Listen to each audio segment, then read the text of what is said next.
할렐루야! 2월 둘째 주일 오후 가정예배에 함께하고 계시는 충신의 모든 성도님들을 주님의 이름으로 축복합니다. 이 시간 사도신경으로 우리의 신앙을 함께 고백하시겠습니다.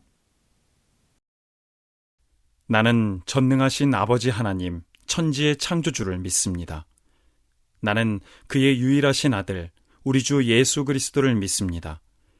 그는 성령으로 잉태되어 동정녀 마리아에게서 나시고 본디오 빌라도에게 고난을 받아 십자가에 못 박혀 죽으시고 장사된 지 사흘 만에 죽은 자 가운데서 다시 살아나셨으며 하늘에 오르시어 전능하신 아버지 하나님 우편에 앉아 계시다가 거기로부터 살아있는 자와 죽은 자를 심판하러 오십니다. 나는 성령을 믿으며 거룩한 공교회와 성도의 교제와 죄를 용서받는 것과 몸의 부활과 영생을 믿습니다. 아멘.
함께 보실 성경 말씀은 구약 성경 출애굽기 2장 10절 말씀입니다.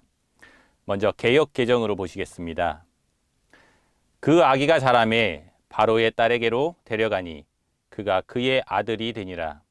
그가 그의 이름을 모세라 하여 이르되 이는 내가 그를 물에서 건져내었음이라 하였더라. 새 번역입니다. 그 아기가 다 자란 다음에 그 여인이 그 아이를 바로의 딸에게 데려다 주니 공주는 이 아이를 양자로 삼았다. 공주는 내가 그를 물에서 건졌다 하면서 그의 이름을 모세라고 지었다. 아멘. 할렐루야. 충신의 가족 여러분, 이번 한 주간도 우리와 함께 하시는 하나님으로 말미암아 기쁨과 평화가 넘치는 삶이 되시기를 기도합니다. 최근 여러분의 가정 안에서 겪게 된 고난이나 아픔이 있으신가요? 가족은 좋은 일만 함께하는 공동체가 아닙니다. 가족이라는 이름으로 살아가다 보면 때로는 힘든 일도, 때로는 속상한 일도 겪게 됩니다. 가까이 살고 또 편하게 대하다 보니 갈등도 생기기도 하고요. 다른 가족들의 아픔을 같이 짊어져야 할 때도 있습니다. 이런 이유로 가정에 고난과 아픔이 다가올 때 여러분은 어떻게 하시나요? 오늘 말씀에 나온 모세의 가정에도 또 큰 고난과 아픔이 다가왔습니다. 요셉이 애굽 땅에서 총리가 된 후 야곱의 가족들은 애굽에 들어와 살게 됩니다. 총리가 된 요셉으로 말미암아 야곱의 가족은요, 오랜 가뭄과 이방인이라는 어려운 환경 속에서도 보호를 받고 평안한 삶을 살 수 있었습니다. 그러나 요셉이 죽고 난 뒤에 애굽 사람들은요, 자꾸만 늘어나는 이스라엘 백성들을 학대하기 시작했습니다.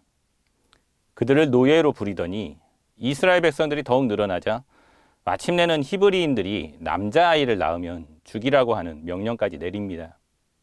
그런 시기에 이 모세가 태어나게 된 것이죠. 남자아이로 태어난 모세는 죽을 수밖에 없었습니다. 모세를 살리고자 하면 그의 가족들이 위험에 빠질 수도 있었던 것입니다. 이런 상황에서 모세의 부모는 어떻게 행동했을까요? 그의 부모는 차마 이 아기를 죽일 수가 없었습니다. 이 아기를 보니까 너무도 예쁘고 사랑스러운 거예요. 하나님께서 이 가정에 이렇게 귀한 생명을 주셨는데 이 귀한 생명을 차마 죽일 수 없었던 것입니다. 그래서 이 부모는 아기를 3달 동안 숨깁니다. 이것은 생명을 담보로 한 행동이었습니다. 이 아기를 살린 것을 애굽 병사들에게 들키면요, 온 가족이 함께 죽임을 당할 수도 있는 일이었죠. 그럼에도 불구하고 그의 부모가 이 아기를 지키려고 한 것은요, 가족은 생명 공동체라는 사실을 알았기 때문입니다. 가족은 생명 공동체입니다. 가족은 하나님께서 서로 하나 되어 살아가도록 세워주신 생명의 공동체예요. 우리의 몸에 눈, 코, 귀가 있고요, 또 팔, 다리가 붙어 있듯이 한 몸 공동체인 가족은요, 따로 떨어뜨려서 생각할 수 있는 공동체가 아닙니다. 내 눈이 조금 아프다고요, 눈을 쉽게 빼어서는 안 되겠죠. 내 팔이 마음에 안 든다고 그냥 떼어버릴 수 있는 게 아니에요.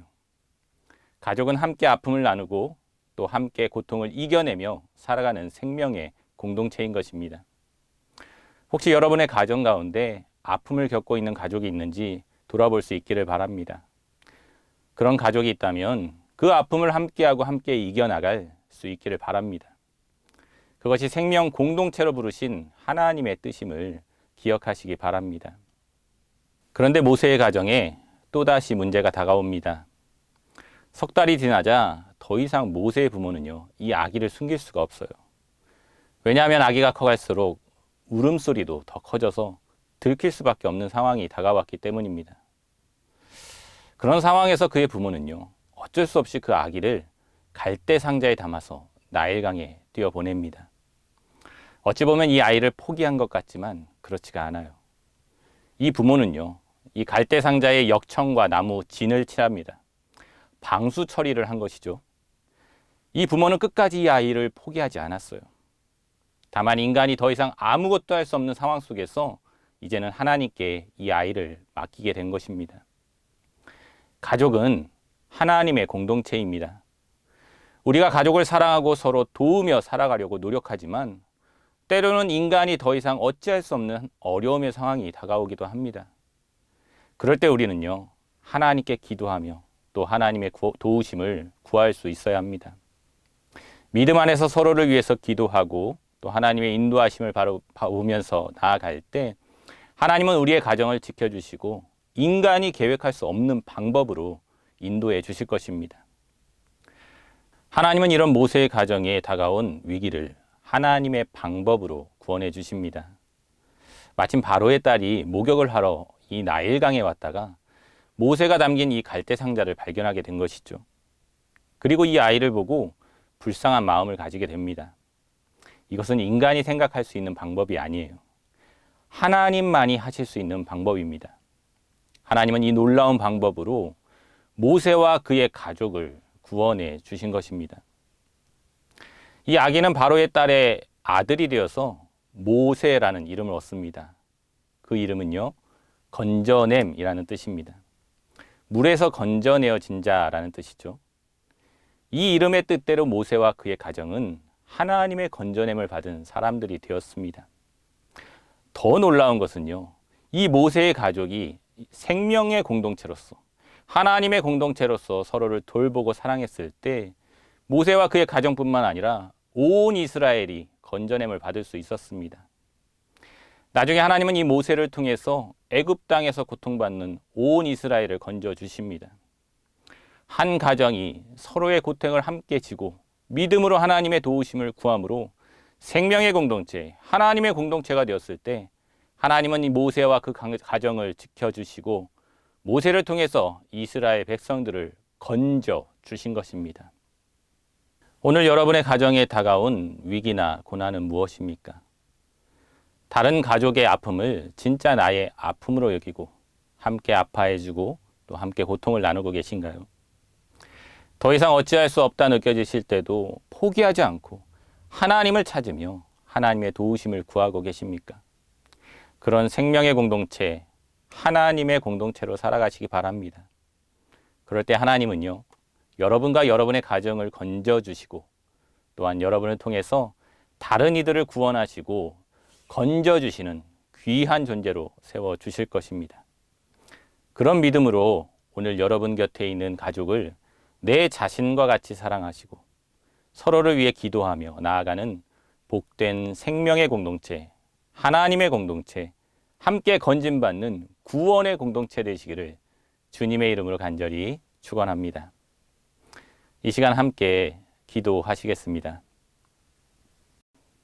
하나님 아버지, 우리 가정을 생명의 공동체로 하나님의 공동체로 불러주셔서 우리를 인도하여 주시고 구원의 공동체로 세워주시니 감사합니다. 하나님께서 우리 가정을 세워주신 뜻을 따라 우리가 서로 힘들 때 서로를 위로하고 함께 아파하며 함께 이겨나갈 수 있도록 도와주세요. 우리를 죄와 죽음에서 건지시고 회복된 가정 공동체로 세워주신 예수님의 이름으로 기도합니다. 아멘. 주님이 가르쳐 주신 기도로 오늘 가정 예배를 마치시겠습니다. 하늘에 계신 우리 아버지, 아버지의 이름을 거룩하게 하시며 아버지의 나라가 오게 하시며 아버지의 뜻이 하늘에서와 같이 땅에서도 이루어지게 하소서. 오늘 우리에게 일용할 양식을 주시고 우리가 우리에게 잘못한 사람을 용서하여 준 것 같이 우리 죄를 용서하여 주시고 우리를 시험에 빠지지 않게 하시고 악에서 구하소서. 나라와 권능과 영광이 영원히 아버지의 것입니다. 아멘.